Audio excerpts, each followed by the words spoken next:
Sud Radio 10h midi, Valérie Expert.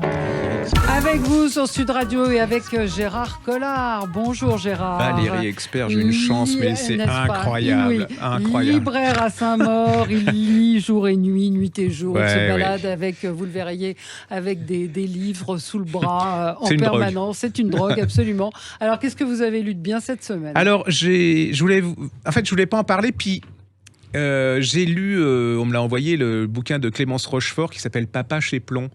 Alors moi, les biographies du papa, enfin du fils ou de la fille à papa, c'est pas très. Et là, c'est absolument. Pourquoi c'est la fille de Jean Rochefort ? Oui, qui raconte son père, et c'est une sorte de leçon de vie parce qu'elle raconte ce que son père lui a appris, quoi.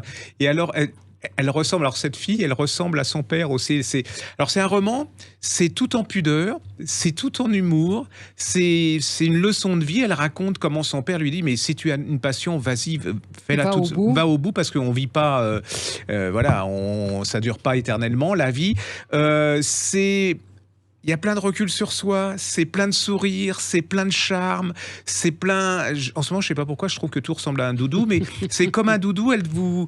En fait, ce type, il ressemblait à l'image qu'il donnait. C'est-à-dire que c'était un monsieur gentil qui avait aussi des crises de mélancolie, enfin, qui pouvait se retirer dans son précaré.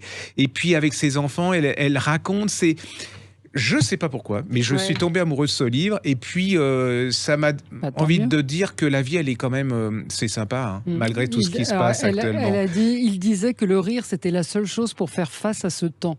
Mais oui, mais je trouve, et puis, mais c'est un rire en plus délicat, drôle, et puis elle raconte ses copains, c'est-à-dire que bon, il a eu une époque aussi, il n'avait pas des neuneux, hein, il n'a pas des actrices qui ressemblent à des caissières, hein, c'est vraiment des stars, des gens qui étaient vivants et tout, c'est vraiment des gens qu'on avait envie de rencontrer.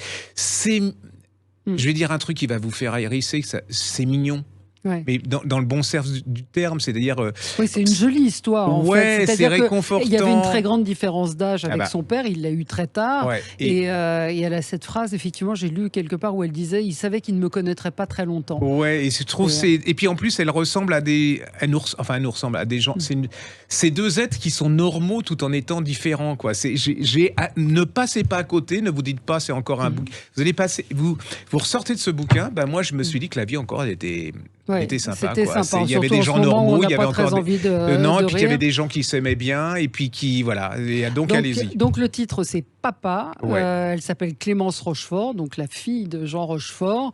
Et vous avez raison quand on dit les fils d'eux, etc. Ah oui, j'en peux plus. Et vous dites que c'est très touchant. C'est paru chez Plomb. Oui, allez-y, c'est vraiment un beau moment. Très bien. Moi, je voulais vous parler d'un livre qui est paru chez Gallmeister qui s'appelle Betty de Tiffany McDaniel. Donc, c'est un livre dont vous avez peut-être déjà entendu parler, mais c'est un très beau livre. C'est chez Gallmeister. C'est un petit bijou. C'est l'histoire de la mère de l'auteur. Alors, il faut savoir l'auteur, elle est née dans les années 50 dans l'Ohio et elle raconte l'histoire de la rencontre entre son père qui est Cherokee, indien de Cherokee, et de sa mère qui est une américaine blanche, blonde. Et alors, c'est l'histoire d'une transmission. Il y a beaucoup de choses dedans. Il y a du... Alors, ce qui est terrible, c'est que c'est une famille qui est frappée par des malédictions, des drames. Et le père est quelqu'un d'extrêmement positif. C'est un beau portrait c'est un magnifique portrait. Moi, je trouve que tout le monde parle de la fille, mais moi, je trouve que le père, il est incroyable, il est admirable, et il est à la tête donc de ses 6 enfants.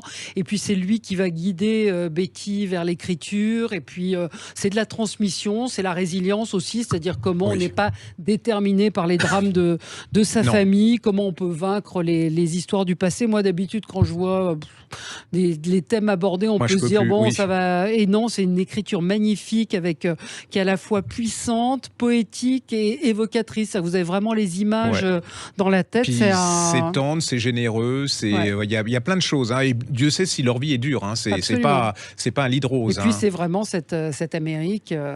Voilà. Donc, et puis je vais être un peu mesquin, mais je trouve qu'en plus la couverture est très jolie. Très belle, très belle. Il faut reconnaître quand c'est une très très très jolie couverture. Ça s'appelle Betty et l'auteur s'appelle Tiffany McDaniel et c'est chez Gallmeister. À moi ? Oui, à vous. Alors, à moi. Alors, moi, je vais vous parler d'un bouquin que j'ai adoré, dont on parle pas forcément beaucoup, qui s'appelle Le dernier inventeur d'Héloïse Gay de Bélissen. Vous savez, c'est celle qui avait fait le bouquin sur Nirvana, un très joli bouquin qu'on avait fait. Oui. Elle en avait fait un sur le tatouage, moi ça m'avait moins voilà. Et alors là, si on m'avait dit que je me passionnerais et que je serais touché par un bouquin sur la découverte de la grotte de Lascaux, j'aurais dit oui, mon coco, c'est ça, regarde-moi bien, voilà.